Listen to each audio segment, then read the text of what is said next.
Yan na guys, yan na. Panoorin natin mamaya. Paulit-ulit na lang ang sabi ni Pangulong Marcos.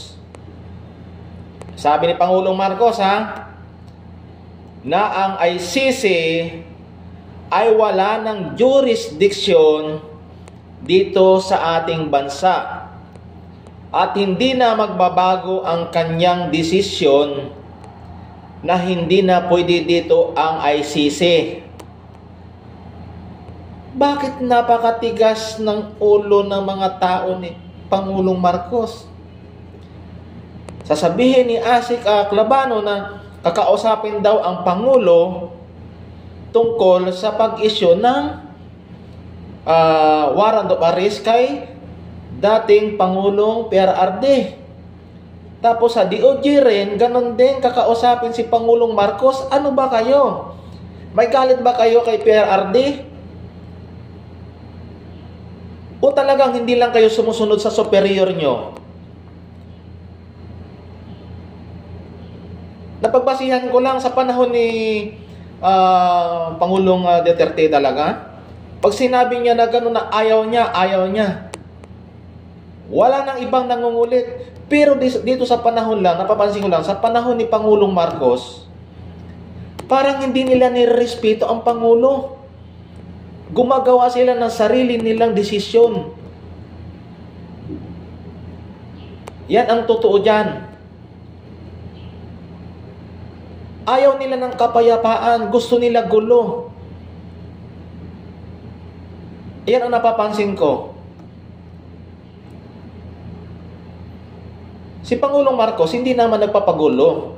Yung mga tao niya lang talaga nagpapagulo. Dapat yan, ikaw, Pangulong Marcos, dapat sasabihan nyo na sila na pag ayaw yung sumunod sa akin, tatanggalin ko kayo. Dapat ganun ang desisyon mo kasi parang binabaliwala yung yung pamumuno mo, yung pagtalaga mo sa kanila, parang binabaliwala.